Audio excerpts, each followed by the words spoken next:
ልጄን ስለገጠመው ጓደኛ ልንገራችሁ። እሱ አብረው ሲሆኑ ልጄ የሆነ ጊዜ ገንዘብ ሲያገኝ ወይ ከቤት ሲሰጠው ለአንዳንድ ነገር የሆነ ነገር ሻይ ቡና ሲሉ እሱ ነው የሚከፍለውና ሼር ማድረግ አይፈልግም። ራሱ ይከፍላል። የታክሲ ብስጠኝ ካለ ወይ ታክሲ ይሰጠዋልና ግን ያን የሚያደርገው ያው የጓደኛው የሌለው ሲመስለው ነው። ያ ልጅ ደግሞ ሁሌ የለኝም ነው ብሎ የሚለው ጓደኛውና ይሄ ያለው ጊዜ አይሰስትም በቃ። እና እኔም ቅር አይለኝም፣ ችግር የለውም። ያው ለጓደኛ መስዋዕትነት መክፈል አለ። ግን አንዳንድ ጊዜ ደግሞ ምን ይሆናል ያ ልጅ ልክ የሆነ ነገር ሲያገኝ ይሄ የኔን ልጅ ሼር እናርግ ነው የሚለው እንጂ ያኔ እንደዚህ አድርጎልኛልና እስቲ ዛሬ ደግሞ እኔ እንዲህ ላርግለት ብሎ አይልም። እና ይዞም የለኝም ነው የሚለው ሼር እንዲያደርግ ነው። ይሄ ሳይኖረው ወይ በቃኝ ይላል ወይንም አልፈልግም ምናምን ይላል። ግን በቃ የግዴታ የለውም ብሎ አንደርስታንድ አያደርገውም።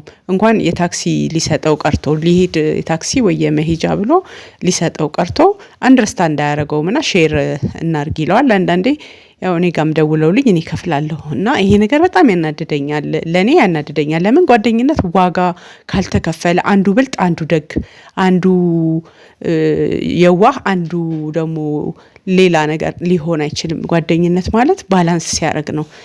ጓደኝነት ማለት አንዱ ለአንዱ ሲያስብ ነው። አንዱ ለመደበሪያ ሊፈልገን፣ አንዱ ደግሞ ለጥቅም ሊፈልገን ሼር እንድናረገው የሚፈልገን ጓደኛ ነው ብዬ አላምንም። እኔ በእኔ ህይወት እንዲህ አይነት ነገሮችን 2-3 አልፋለሁ። እንዳላየ ምንም እንዳልመሰለኝ አልፋለሁ። እየሳኩ አልፋለሁ። ለመደበሪያ ሲደብራቸው የሚፈልጉኝ፣ መሄጃ ሲያጡ የሚፈልጉኝ፣ ለሼር እንዳረግ የሚፈልጉኝ፣ እኔ ሲኖረኝ ስከፍል እነሱ ሲኖራቸው የኔ አለመኖር ምንም የማይመስላቸው ሰዎች ሲሆኑ ኖ እኔ ከፍልለው ችግር የለም ምናምን ብለው እንኳን ኮንፊደንስ እንዲኖረኝ የማያደርጉ ጓደኞችን የእውነት ነው እኔ በግሌ አይቼ እርቃለሁ። እጅም አልሰጥም። ባይኖረኝም ሳይኖረን ብንገናኝ እንደምንም አድርጌ ቀጣይ ግን እንደነ ጓደኞች በእኔ ህይወት ላይ አይኖርም። 2-3 እነሱ ብልጥ እኔ ሞኝ ያደረጉኝ ጓደኞች ፈጽሞ ሊኖሩ አይችሉም። ግን ሞኝ የመሰልኩኝ ወይ ምንም አታውቁም ይላሉ ብለውም የሚያውቋሉ። ሞኝ መስዬ እቀርባለሁ። ሞኝ መስዬ ምንም እንደማላቅ ለገንዘብ እኮ ይሄዳል ይመጣል።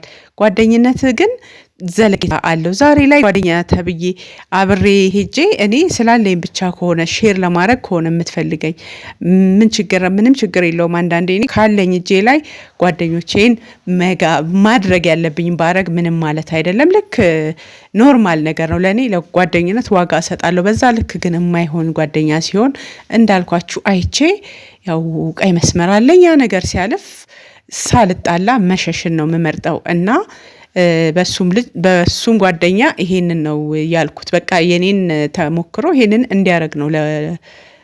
ርቀትም መጠበቅ ግዴታ መጣላት አያስፈልግም። መገባበዝ፣ መገናኘት የሚባለው ነገር ለጥቅም ከሆነ የምትፈላለጉት አለመገናኘት ነው።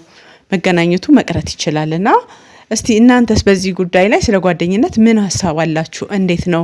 አንዱ ብልጥ አንዱ ሞኝ ሆኖ ይዘልቃሉ ወይ? አንዱ በቃ ራስ ወዳድ ሆኖ አንዱ ሲፈልግ የሚገናኙ አንዱ ሳይፈልግ የማይገናኙ ይሆናሉ? ጓደኝነት እንዴት ነው የምትፈላለጉት? ሼር ለማድረግ ነው? የሆነ ብር የሆነ ቦታ ስትሄዱ ያን ሼር እንዲያደርጋችሁ ነው ወይስ በንጹህ ፍቅር ነው ሰው የምትፈልጉት የምታገኙት? ጓደኛችሁ በንጹህ ፍቅር ነው? ከራሳችሁ ከኪሳችሁ ሳውጥታችሁ ጓደኛችሁን ዛሬ እስቲ እኔ እንዲህ ላርግ ብላችሁ ጓደኛችሁን አርጋችሁ ታውቃላችሁ? ከሱ ሳትጠብቁ ያ የምታረጉለት ጓደኛ እንደዛ ዛሬ ብታረጉለት ነገ ደግሞ ክሬዲት ነው የሚቀመጥበት። ዝም ብሎ ቁጭ አይልም። በእርግጥ ለእናንተ ደግሞ ኔክስት ላይ የሆነ ነገር ለማድረግ እኔ ይከብደኛል። ሰው ነገር በፈጽሞ ቁጭ አልልም። ዛሬ ላይ ያደረገልኝን ነገ ደግሞ እኔ ማድረግ ስለምፈልግ እኔ ይሄ በግሌ የኔ አመለካከት ነው። ዛሬ የጋበዘኝ ሰው ከሆነ ነገ ላይ ተራ ጠብቄ ያንን ወጪ ሳያወጣ ጋብዤው የሆነ ነገር ከላይ ላይ ማቅለል እፈልጋለሁ። የሰው ነገርም ይከብደኛል። እና እናንተስ እንዴት ናችሁ? እንደዚህ አይነት ነገር ላይ እንዴት ናችሁ? ከጓደኛ ጋር ያላችሁ ነገር እንዴት ነው? በምን መንገድ ነው የምታስኬዱት? የጓደኛ መስመርስ የት ድረስ ነው?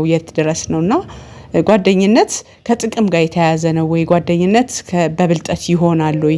ህይወት እንደዚህ ነው? የጓደኝነት ህይወታችሁን እስቲ ትንሽ ብንመካከርበት፣ ሀሳብ ሼር ብንደራረግበት፣ የሁላችንም ሀሳብና የሁላችንም አመለካከት የተለያየ ስለሆነ እናንተም ሀሳባችሁን ብትሰጡ ኮሜንት ላይ ብንወያይ እኔ በጣም ደስ ይለኛል። የኔን ማስተሳሰብ ያው አስቀምጫለሁ። የኔን እሳቤ ምን እንደሆነ ያው እንግዲህ ከልጄ ታሪክ ተነስቼ የኔንም ሀሳብ አስተምሬያችኋለሁ፣ አሳውቄያለሁ። የእናንተንም አስተምሩን።